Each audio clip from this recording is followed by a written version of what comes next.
Bonjour et bienvenue dans cette nouvelle vidéo. Je vous présente aujourd'hui un outil qui est assez fou. Il s'appelle Limber.io.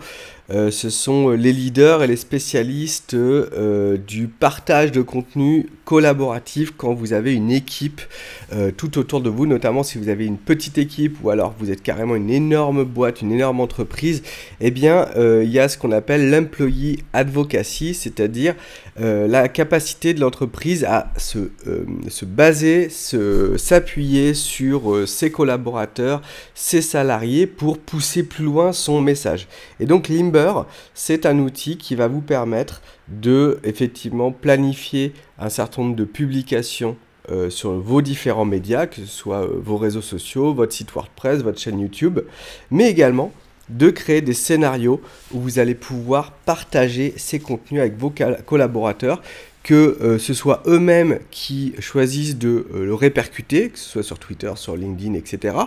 Ou que carrément vous preniez la main sur certains comptes de l'entreprise. Par exemple, si votre dirigeant, il n'a pas le temps d'être sur Twitter, mais que vous voulez lui faire prendre la parole, eh bien, on va pouvoir créer des scénarios comme ça, ou que vous vouliez, vous avez, imaginons, plusieurs équipes dans la France entière ou en Europe, avec chacun des différentes problématiques de contenu, et bien vous allez pouvoir partager à ces équipes les contenus à partager sur leurs propres réseaux sociaux, ou en tout cas sur leurs propres canaux de communication.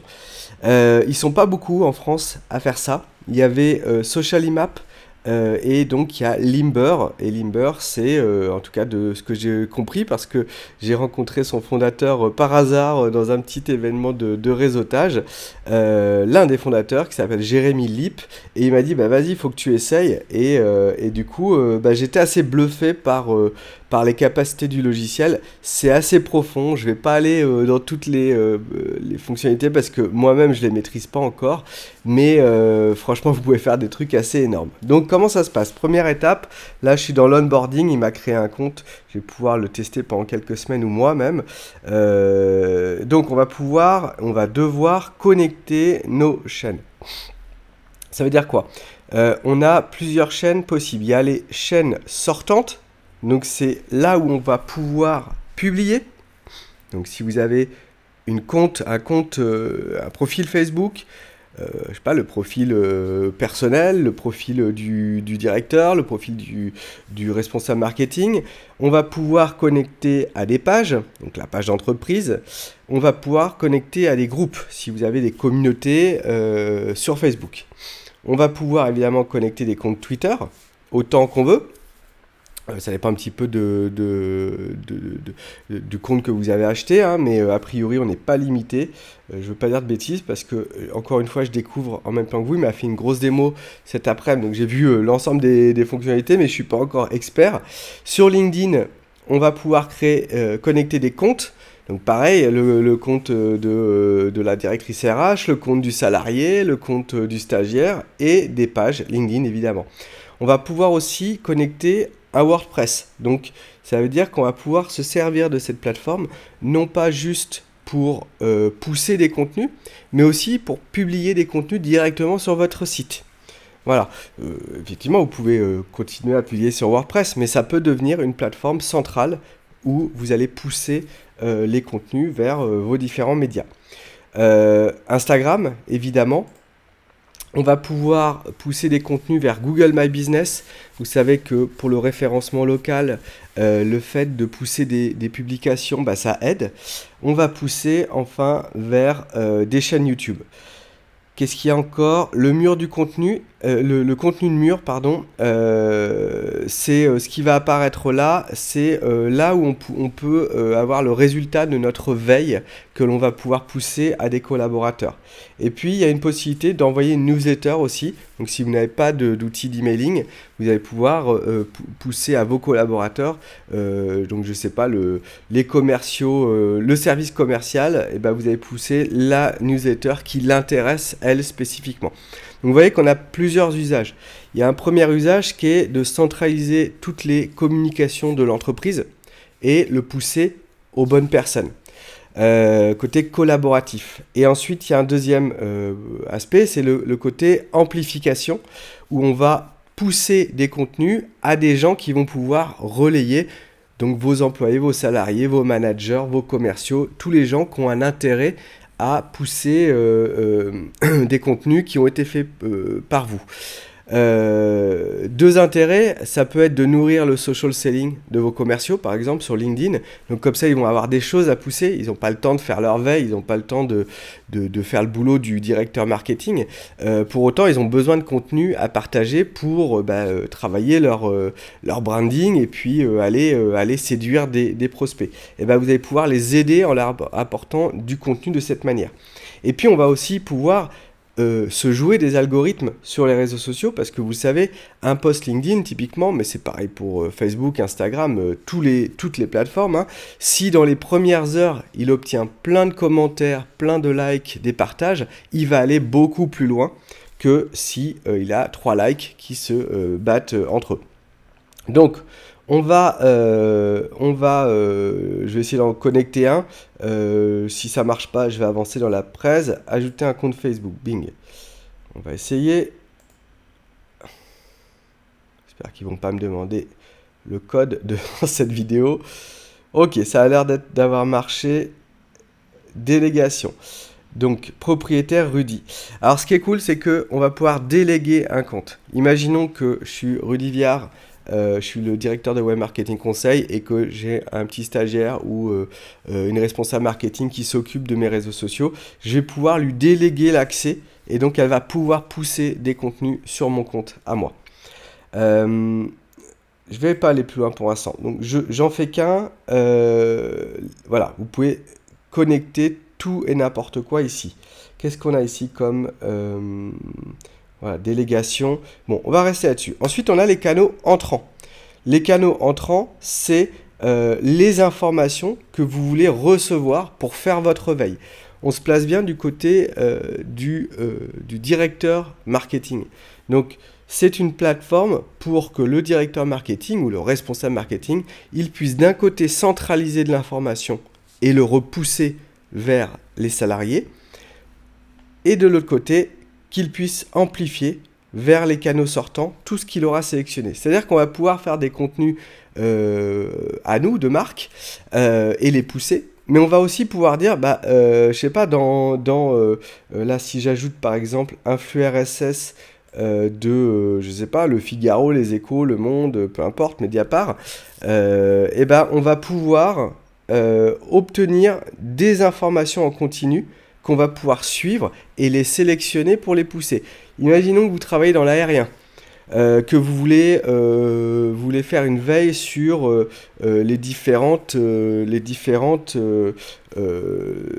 évolutions législatives dans le monde de l'aérien, et que vous voulez pousser ça à votre équipe technique ou à vos commerciaux. Et vous allez pouvoir faire une veille en prenant le fil RSS de avionmagazine.com, je ne sais pas s'il existe, ou de chaîne YouTube, ou de compte Facebook, ou de chaîne Dailymotion, ou de compte WordPress, ou de site blogueur, voilà, Vimeo, SlideShare, Tumblr. Bon, ceux-là, ils sont peut-être moins utiles aujourd'hui, mais les 3 ou 4 premiers, là, vous allez pouvoir réunir un certain nombre d'infos. Donc, je vais bien sûr prendre la chaîne Web Marketing Conseil. Mince, elle marche pas.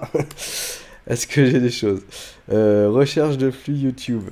Ah oui, ok, il faut que je fasse l'URL peut-être. Hop, YouTube / Web Marketing Conseil. Voilà. Est-ce que ça va marcher?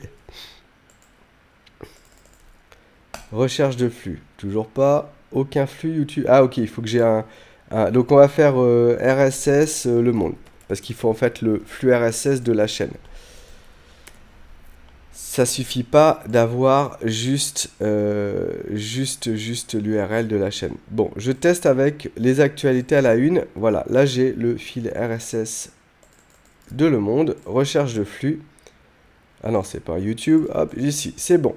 Voilà, là c'est bon. Je peux ajouter ça et ça va me créer, hop, normalement, si je dis pas de bêtises, voilà, un flux de contenu que je vais pouvoir pousser. Donc ça veut dire quoi? Ça veut dire que je vais pouvoir créer mes propres contenus et les pousser, et je vais pouvoir sélectionner des contenus que je veux partager.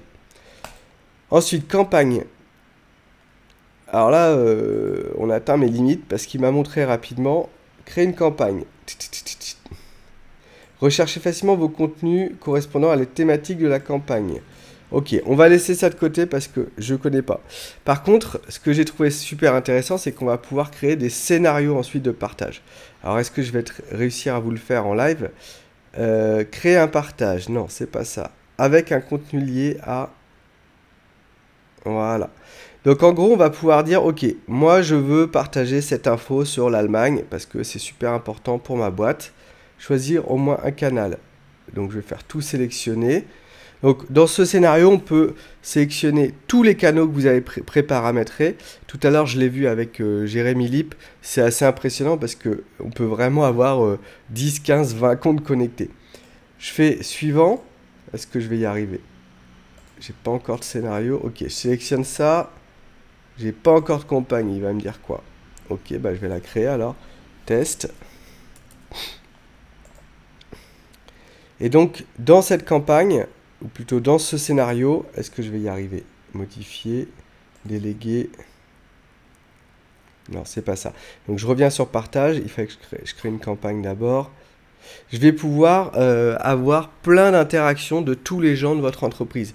Donc y compris ceux qui n'ont pas donné leur délégation. Ça veut dire que bah, eux, ils vont être sollicités pour lâcher un petit like, un commentaire. Mais y compris aussi ceux qui ont donné leur délégation et que donc vous allez pouvoir les faire commenter, les faire liker, les faire partager sans leur accord, enfin leur accord préalable bien sûr, et du coup avoir tout de suite dès la première heure de publication plein d'interactions que vous allez scénariser. Donc, tac tac tac. Ok, alors je teste. Donc quand vous avez demandé un scénario comme je viens de le faire, mais avec plein de comptes, vous aurez plein de petits blocs comme ça, et vous allez pouvoir paramétrer ce que je vais faire là dans un instant, mais pour tous les réseaux sociaux. Genre, en fait, ce contenu-là, il va être publié sur LinkedIn, sur YouTube, sur Twitter, etc., sur Instagram, bref, toutes les plateformes que vous avez paramétrées. Modifier, alors là il m'a montré, mais... je ne connais pas encore parfaitement. Voilà, là on va pouvoir dire qu'est-ce qu'on partage exactement. Donc ils sont en train de mettre une intégration de ChatGPT, ça va arriver apparemment la semaine prochaine, qui va permettre par exemple de demander une grosse synthèse de l'article, ou carrément un commentaire, une analyse en fait, avec de la valeur ajoutée sur l'article que vous partagez. Et autour de ça, alors forcément là je suis dans l'onboarding, il va... j'ai pas accès au bas de la page, donc je vais le refaire. Non, c'est good. Donc là, je vais pouvoir donner normalement...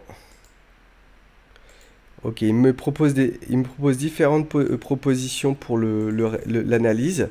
Ça, c'est pas la fonction de ChatGPT, elle n'est pas encore là. Et qu'est-ce que je vais pouvoir faire? Il m'a dit valider, partage, je crois que c'est ça. Non, créneau... Bon, je vais pas réussir à vous le faire en direct, mais en gros, je pouvais, si j'avais d'autres comptes connectés à mon outil, j'allais pouvoir dire que, bing, Jean-Michel, le DRH, bing, il peut commenter 10 minutes après. Est-ce que si je clique sur la date? Non. Est-ce que si je clique sur enregistrer créneau? Est-ce que si je clique là, partage? Non, je vais pas réussir à le faire en direct. Mais c'était assez impressionnant parce qu'on pouvait donc tout de suite scénariser les 2, 3, 5, 10, 20, 50 personnes qui vont s'engager sur le post et qui vont donc donner la possibilité au post d'être beaucoup plus vu directement. Faites le test hein, sur par exemple LinkedIn. Faites un test, publiez un truc et regardez le nombre de likes. Quand il y a 1 ou 2 likes, vous êtes certain qu'il y aura maximum 200-300 vues. S'il y a une quinzaine de likes, vous allez taper les 1000 vues. Et si vous avez 50, 100 likes, il n'y a pas de limite. En fait, ça peut vite être 10 000, 20 000, 100 000 vues. Bon, ça dépend, c'est moins bien qu'avant LinkedIn, mais on peut quand même taper des gros niveaux de vues si on a effectivement cet engagement initial important. Après, si votre post il est naze, bah oui, effectivement, ça va pas aller beaucoup plus loin. Mais l'engagement initial est super fondamental. Derrière, on peut diffuser. Et là, donc, ça va diffuser sur tous les réseaux sociaux que vous avez pré-paramétrés. Donc, par rapport à un buffer, par exemple, ou un Hootsuite qui permet de publier sur différentes plateformes. La grosse différence là, c'est qu'on va pouvoir centraliser les contenus de l'entreprise, les contenus de la marque, et on va pouvoir dire à qui c'est envoyé.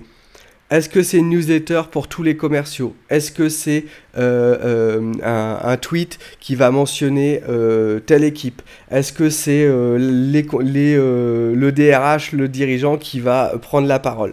On va pouvoir donc sélectionner ce qui va être dit par qui et ensuite envoyer aux bonnes personnes en créant un scénario d'engagement derrière.